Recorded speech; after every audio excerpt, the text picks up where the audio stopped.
அனைவருக்கும் அன்பான வணக்கம். இன்றைய ஆன்மீக பதிவில் நாம் பார்க்கப் போவது மிகவும் சக்தி வாய்ந்த ஒரு திதியான தேய்பிறை அஷ்டமி பற்றிதான்.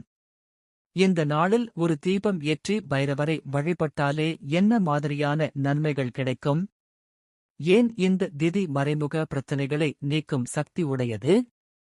அதைப் பற்றிதான் இன்று விரிவாக பார்க்கப் போகிறோம். பொதுவாக அஷ்டமி திதி என்பது இரவு நேரத்தில் அதிக சக்தி வாய்ந்ததாக கருதப்படுகிறது. குறிப்பாக தேய்பிறை அஷ்டமி அன்று மாலை 7 மணிக்குப் பிறகு செய்யப்படும் பைரவர் வழிபாடு மிகவும் சிறப்பான பலனை தரும் என்று ஆன்மீக நூல்கள் கூறுகின்றன. நம்முடைய வாழ்க்கையில் பல தடைகள், மனக்கவலைகள், காரணமே தெரியாத பிரச்சனைகள் இருக்கும்.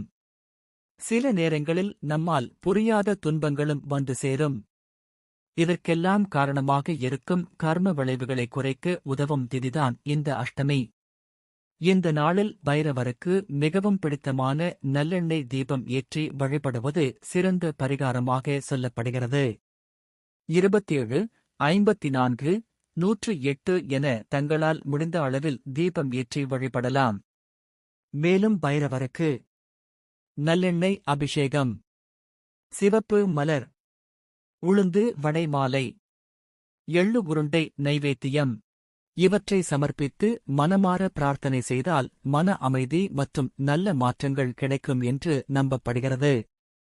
ஆன்மீக ரீதியாக பார்க்கும்போது மனிதனின் கோபம், அவசரம், மனக்கலக்கம் போன்றவற்றை சமநிலைப்படுத்தும் சக்தி பைரவர் வழிபாட்டிற்கு இருப்பதாக கூறப்படுகிறது. அதனால் இந்த தேய்பிறை அஷ்டமி அன்று மாலை நேரத்தில் அருகிலுள்ள சிவாலயத்தில் உள்ள பைரவரை தரிசித்து நல்லெண்ணெய் தீபம் ஏற்றி வழிபடுங்கள். நல்ல மாற்றங்களை நீங்கள் உணர முடியும். வெற்றிவேல் முருகன் அருள் என்றும் உங்களுடன் இருப்பதாக வேண்டிக் கொள்கிறோம். இந்த பதிவு பயனுள்ளதாக இருந்தால் மறக்காமல் லைக், ஷேர், சப்ஸ்கிரைப் செய்யுங்கள். மீண்டும் ஒரு ஆன்மீக பதிவில் சந்திப்போம்.